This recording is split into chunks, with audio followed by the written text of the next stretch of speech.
minutos, 7 de la mañana, 47 minutos. Ricardo Martínez y compañeros, tenemos invitado a esta hora en nuestro máster multicolor de Colmundo Radio y ASB Noticias. Sí, Germán René, tenemos hasta las 8 de la mañana, vamos a tratar de aprovechar el tiempo. Usted sabe que en radio el tiempo es muy corto, pero hoy tenemos a un candidato presidencial que estamos seguros podría ser una gran alternativa con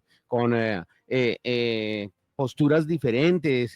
Germán, usted sabe que esta polarización nos tiene en jaque. Entonces vamos a recibir a nuestro invitado el día de hoy. Germán René, por favor. Bueno, nos acompaña el doctor Luis Gilberto Murillo, candidato presidencial.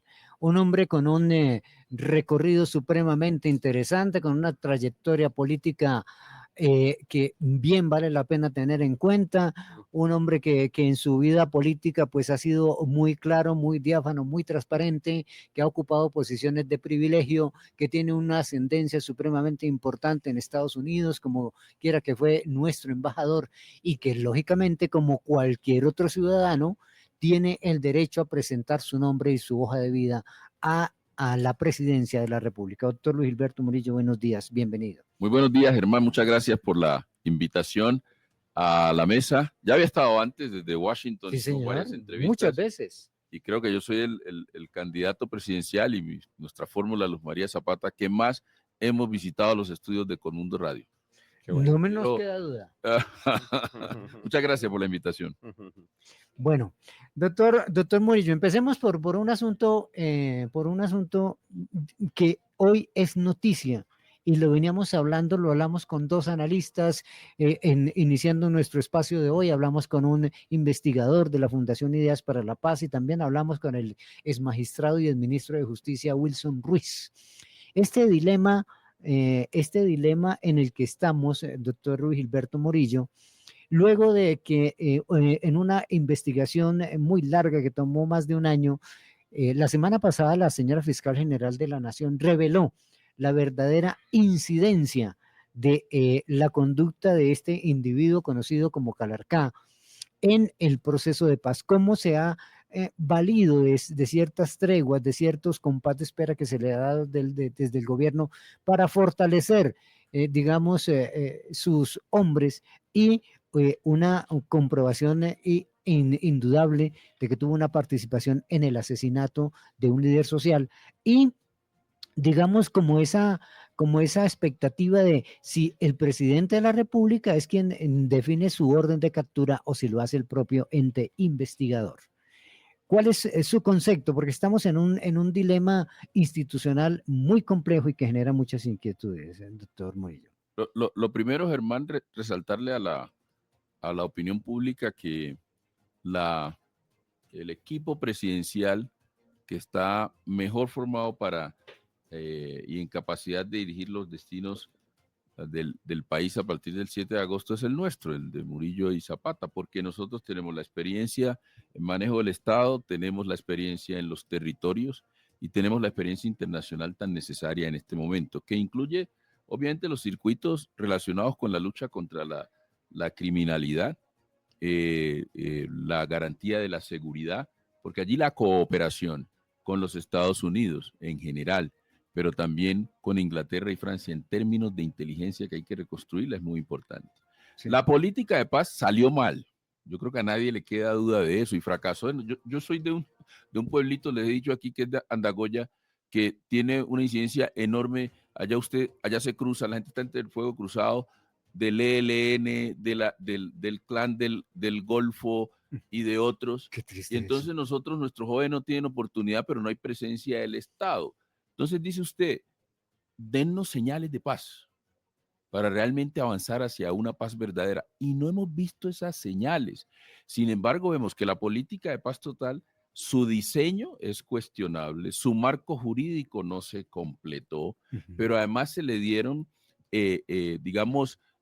beneficios a grupos al margen de la ley que no tuvieron un planteamiento de reciprocidad en esos beneficios. En las relaciones internacionales y en la diplomacia siempre existe un principio que es el de la reciprocidad. y ese tendría que existir en la negociación con estos grupos. Pero ¿qué es lo que pasa con estos grupos?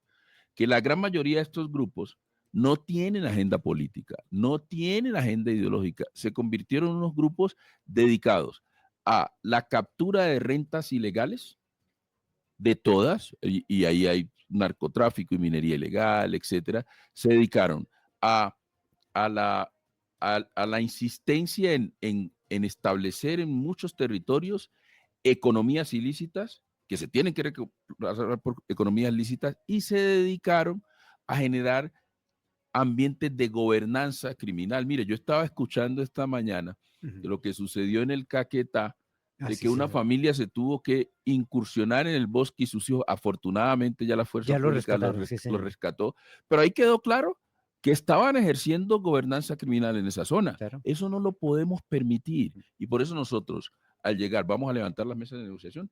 Lo primero que vamos a hacer es presentar apenas posesionemos desde el 7 de agosto un proyecto que clarifique el marco jurídico para el sometimiento, teniendo en cuenta los avances que ha tenido el país en eso. Y vamos a hacer un planteamiento por zonas, vamos a escoger varias zonas prioritarias que ya se conocen, como el Chocó, Cauca, Catatumbo, sur de Bolívar, unas zonas prioritarias para establecer allí unos planes de paz, que son planes de paz basados en el desarrollo regional de esas regiones. El que esté de acuerdo con el desarrollo regional de esas regiones, basados en economías lícitas, que se sume, pero no vamos a poner nosotros a negociar con los guerreros, con los que realmente están por fuera de la legalidad, a premiarlos para que entonces después no tengamos los resultados necesarios. Esto es con las comunidades y para que no las instrumentalicen para la guerra. Está muy claro, está muy claro. 7 de la mañana, 54 minutos, Ricardo Martínez. Voy a ser muy, muy breve, doctor, para darle campo a las regiones en Medellín, en Cali, Las ciudades. para que toda Colombia pueda preguntarle a usted sobre su campaña. Pero quiero centrarme en que la función principal del vicepresidente es reemplazar al presidente en ausencias temporales o definitivas, pero se ha vuelto una figura que aporta votos, que aporta algunas cosas. Bueno, ¿qué aporta la doctora Luz María Zapata para su campaña? Mire, nosotros, Luz María es una persona extraordinaria porque tiene mucha independencia, mucho carácter, firmeza y además es una gran líder. Conoce muy bien los territorios. Ha luchado para romper con el centralismo, que ese es uno de los graves problemas que tenemos en este país. Luz María desde Azocapitales, y yo la conocí trabajando con ella, yo era embajador en los Estados Unidos y con Luz María trabajamos para más cooperación para las ciudades capitales. Tenía el diagnóstico preciso de los proyectos que necesita cada ciudad capital y tratamos y logramos conseguir recursos para esos proyectos. Entonces ya llega de una vez a ejecutar y le trae precisamente a esta dupla, le trae mucha experiencia, mucho conocimiento y está lista para empezar a implementar mucha seriedad. Ahora bien, hay que establecer claramente, nosotros logramos una dupla presidencial que no tiene en cuenta los criterios electoreros que hemos visto ahora. Hay duplas presidenciales que se han conformado, no tienen nada en común en visión del país y se conforma simplemente para sumarle 1.200.000 votos. No, el país no merece eso, eso es fórmula para el desastre. Ahora bien, hay otras que realmente quieren matizar sus posiciones extremas para engañar y después terminar gobernando con sus propias ideas de posiciones extremas. Nosotros no les jalamos a eso. La gente conoce a Luz María, me conoce a mí. Yo vengo, ya lo hablamos, del centro de la selva. Luz María viene del eje cafetero, que ha sido exitoso, pero no le han dado las posibilidades de brillar mucho más por el centralismo. Entonces, mire, un departamento como Quindío, Luz María es de Risaralda, pero un departamento como Quindío ni siquiera tiene senador. Nosotros vamos a implementar una reforma política para que todos los territorios del país, departamentos, tengan al menos un senador, para que tengan voz en el Senado. Chocó no tiene, muchos no tienen. Cuando se quejan de por qué esos territorios están mal, dicen, oh, pero ¿por qué el Putumayo está tan mal? No se hace nada en Puerto Leguízamo. Pues porque no tiene representación, no tiene voz, no tiene ningún senador. Entonces eso tiene que cambiar en el país. Eso no puede seguir así. La gente necesita voz, representación, y eso es lo que nosotros traemos a presidencia. Ninguna dupla presidencial está planteando con serenidad, de manera seria, porque necesitamos un gobierno serio, lo que nosotros estamos planteando. Esto no es con gritos, esto no es a las patadas, ni tampoco con las discusiones del pasado. Miren, los quieren seguir las mismas peleas del pasado. No, la gente cansó de eso, no, nosotros estamos cansados. Y nosotros apelamos a las personas de derecha, a mí me gustan las etiquetas, pero los de derecha, los de centro, los de izquierda, lo que apelamos a la sensatez, y este va a ser un gobierno sensato, el de Murillo y Zapata. Bueno, permítame, a esta hora hacemos una muy, muy breve pausa. A esta hora, 7:57.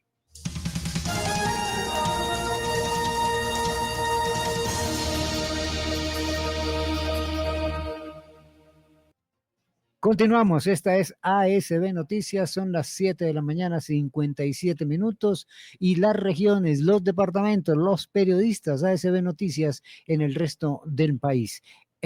Saludamos a esta hora a Andrés Muñoz.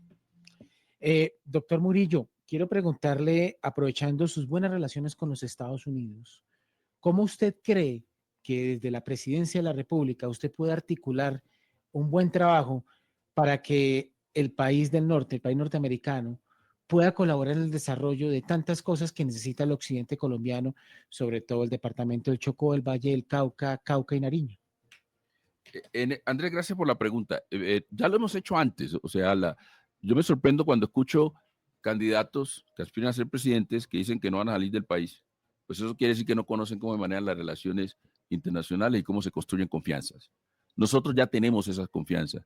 Andrés, no es que lo estoy esperando para hacerlo. Yo perdí 2 meses o más de mi campaña contribuyendo a la solución del problema que tenía Colombia con los Estados Unidos. Y se abrió un canal y se evitó una catástrofe. ¿Por qué vamos para la catástrofe? Y se evitó una catástrofe. Eso perjudicó inclusive mi campaña, pero nosotros lo hicimos por el país. Ya lo estamos haciendo con Venezuela. Mire, el único candidato, la única dupla presidencial que tiene nexos con la oposición y con el actual gobierno de Venezuela es la dupla nuestra, soy yo. Nosotros podemos garantizar que crece el mercado colombiano con Venezuela y crece el mercado colombiano con los Estados Unidos, manejando bien esa relación que no se ha manejado bien.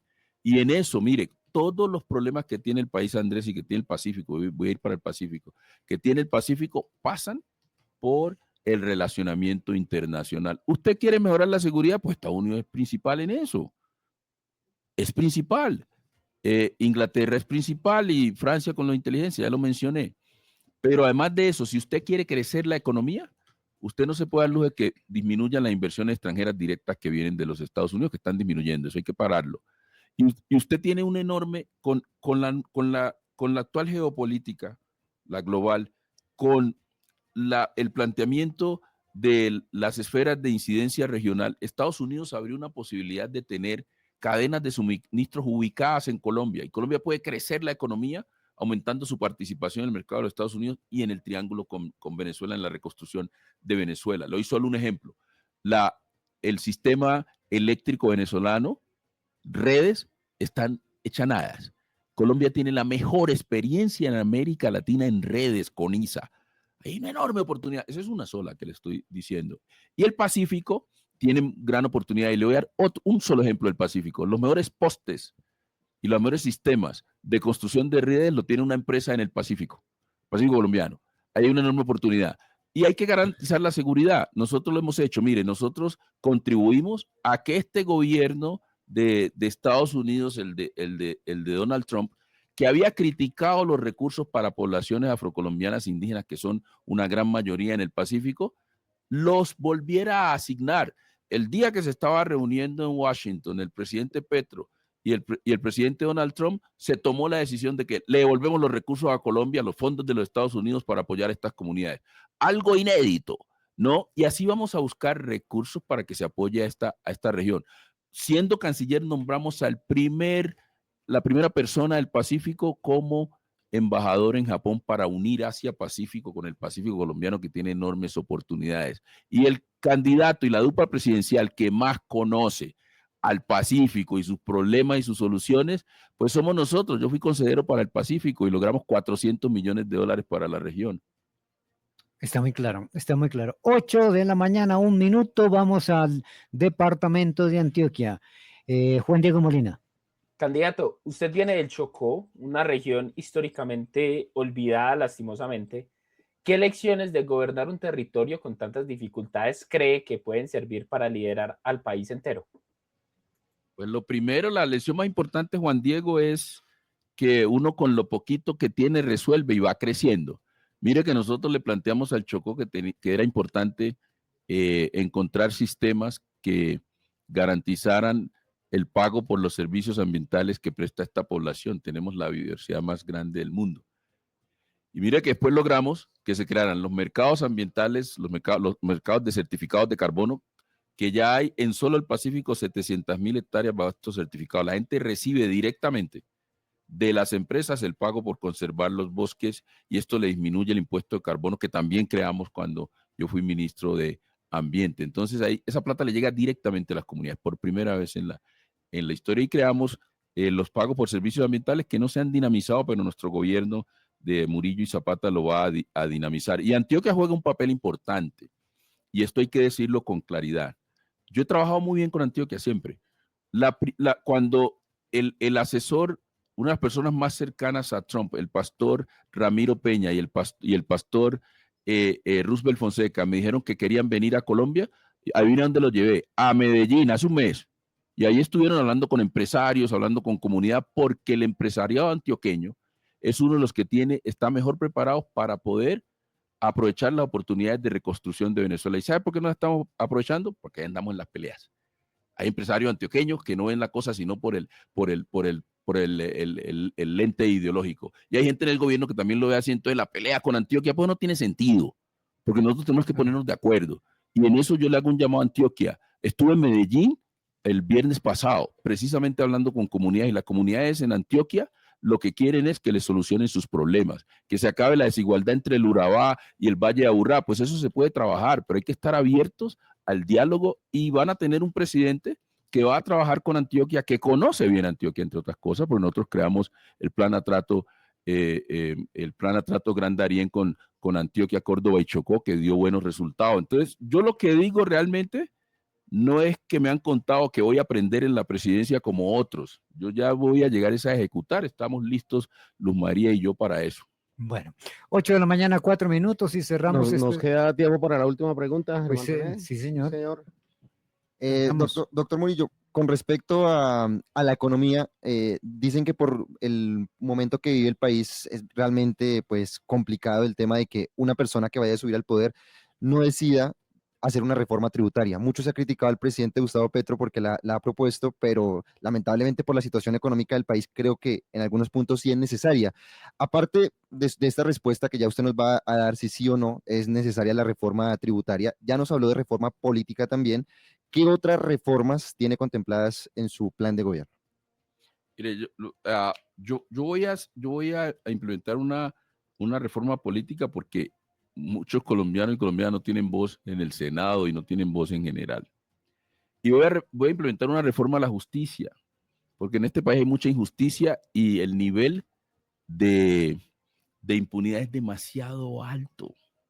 Y tampoco tenemos esquemas de justicia novedosos que permitan administrar justicia en los territorios abandonados. Vuelvo y le pongo el ejemplo del Caquetá. Buscaron a esa gente de las disidencias, fue para administrar justicia. Eso no se puede permitir, vamos a hacer una reforma de la justicia. Y la otra, obviamente, la reforma tributaria. Es que miren, y yo lo digo abiertamente, el esquema tributario colombiano es regresivo. Colombia es el país más desigual del mundo. Siempre compite por los primeros lugares en el mundo y en América Latina. Eso es inadmisible. ¿Y sabe por qué? Por ese sistema tributario que tenemos. Y por eso no sirve para nada para luchar contra la desigualdad. Y por eso nosotros vamos a implementar una reforma tributaria. ¿Y sabe qué vamos a darle mucho espacio? Primero, a impuestos verdes, impuestos saludables, que yo ya implementé varios. Nosotros, cuando fui ministro, implementamos el impuesto al carbono y otros impuestos, el impuesto a las bolsas plásticas. Y vamos también, porque ese es el nuevo horizonte que hay que buscar. Y también vamos a implementar mecanismos de compensación entre regiones. Bogotá, por ejemplo, que vive, que se mantiene su calidad ambiental con base en ecosistemas que están muy lejos de aquí, como el de la Amazonía, del Chocó geográfico, tiene que generar un esquema de compensación. Igual el Valle de Aburrá. Pero además de eso hay que pensar en la reforma tributaria territorial, que siempre se le ha sacado el cuerpo, pero hay que hacerla para que los territorios tengan más autonomía y más recursos. Esto está en el marco de una profundización de la autonomía de las regiones, de las entidades territoriales, de las provincias y de la nueva institucionalidad de territorios colectivos de comunidades negras, afrodescendientes y comunidades indígenas. Eso es lo que vamos a hacer y ese es el planteamiento clarísimo de que sí vamos a presentar una reforma tributaria, pero novedosa. Pues doctor Luis Gilberto, mil gracias por esta actualización. Hemos conversado muy seguido con usted y conocemos prácticamente su plataforma política, sus propuestas, pero esta ha sido una muy buena oportunidad para refrendarlas y actualizarlas con el asunto que analizábamos inicialmente y sobre el que usted dijo, un marco jurídico claro para una negociación. Así es. Germán, muchas gracias y también a la mesa. Ustedes siempre han sido muy generosos conmigo y con nuestra dupla presidencial y saben que Luis Gilberto Murillo y Luz María Zapata le están diciendo al país, la oportunidad es Colombia, no se vayan del país. Yo he dado vuelta por todo el mundo y siempre regreso, que la oportunidad la tenemos es aquí, la oportunidad es Colombia. Doctor, para decirle gracias por acompañarnos. Hasta hoy hay plazo para inscribir las cédulas. Invite a los colombianos a que inscriban la cédula y ¿dónde lo encuentran en el tarjetón? Así mire, muy buena pregunta y sugerencia. Sí, nosotros estamos, hoy es el plazo, los que quieran inscribir su cédula por primera vez, hasta hoy tienen plazo para votar en las elecciones del 31 de mayo, e igualmente los que quieran cambiar de sitio de votación. Yo siempre voto en Quibdó, en el Chocó, en la mesa 6, pero ya inscribí mi cédula ayer para votar en Bogotá. Por las circunstancias, sí, por las circunstancias, toca estar aquí muy pendientes, así que le invito a todos a hacer eso. Su voto cuenta, es muy importante, y ese voto tiene que hacerse a conciencia, y a conciencia es que voten por la mejor dupla presidencial. Nosotros somos el número 14 en el tarjetón, está muy al ladito de la casilla del voto en blanco, entonces estamos diciendo no vote en blanco, vote en negro, porque pues obviamente, no por mi condición, ¿no? Sino porque Luz María Zapata, su ascendencia. Y además está su atuendo en esa es en negro. Entonces les estamos invitando a eso. Ahí no, eso no tiene pierde. Así que les invitamos a votar. Y suena bien, ¿no? No voten blanco, voten negro. Así es. Gracias, hermano, y gracias a ustedes. Gracias. Son las 8 de la mañana, 9 minutos. Vamos a ir con Bogotá, Germán, porque a las 8:15 tenemos al doctor Molano, el director del IBU, hablando de todo lo que pasa con la carrera séptima y las obras. Esta es ASB Noticias. ASB Noticias, gracias por su